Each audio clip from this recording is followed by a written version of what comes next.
Although I believe J.D. Salinger does not capture the adolescent voice and way of thinking perfectly in his 1951 novel, The Catcher in the Rye, it is still a valid and relevant novel that should be studied in high schools today.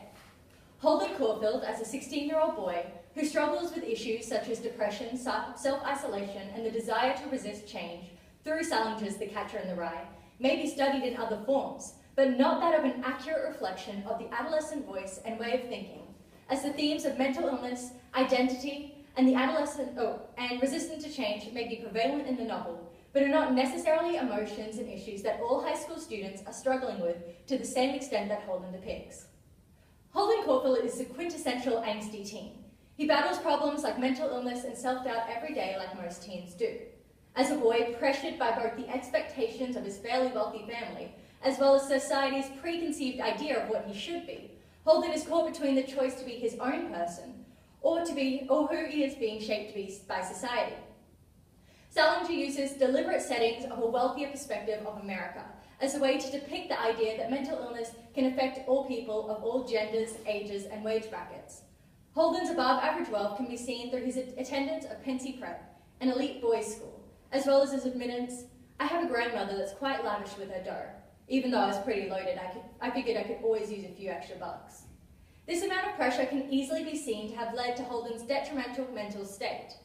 Beyond Blue, the leading mental health society of young Australians, states that 1 in 4 young Australians suffer from some type of mental illness.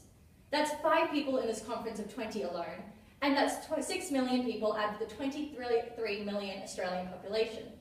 These statistics alone show how relevant The Catcher in the Rye is for modern teenagers.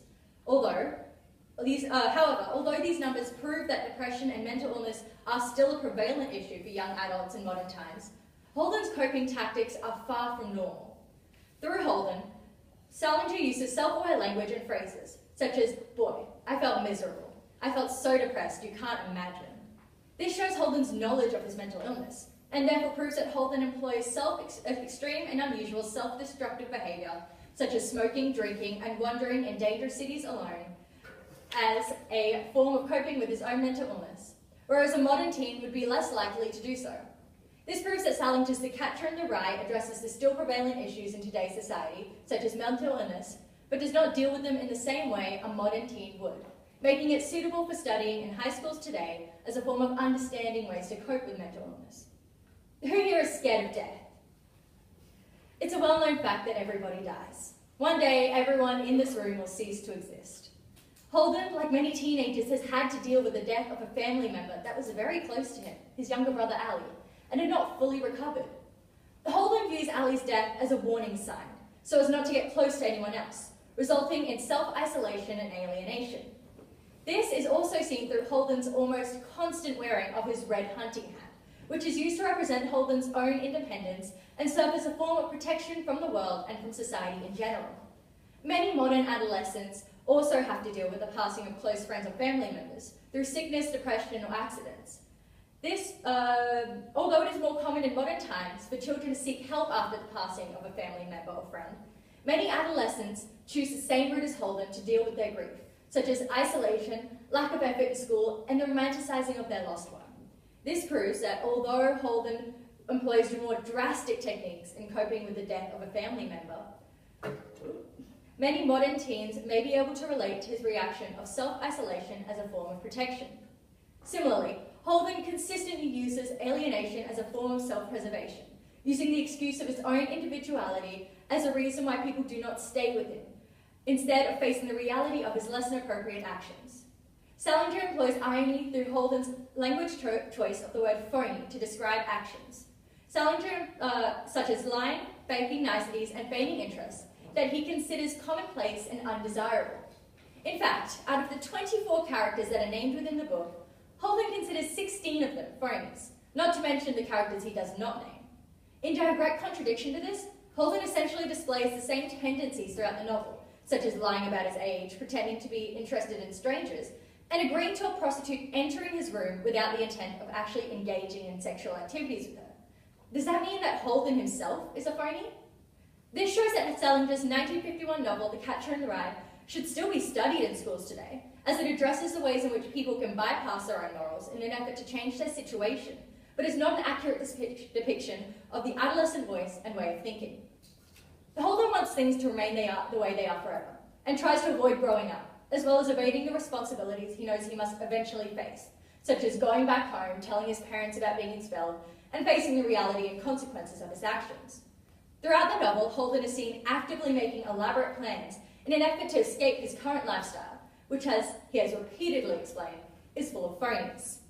As an example of this, it's his idea to leave New York with Sally and hide in the woods, living off Holden's remaining money and spending the rest of their lives in isolation. This scheme gives an insult to Holden's desire to avoid the seemingly impending progression of time by running away.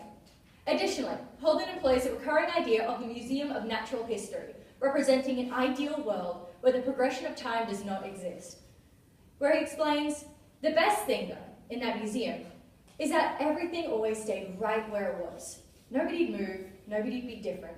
The only thing that would be different would be you. Holden makes clear his desire for the world to be like it is in the Natural History Museum, unmoving and predictable. Similarly, Holden uses colloquial words, usually suited to younger children, such as boy, and a passive, informal tone to cling to the idea that he is still a child at heart.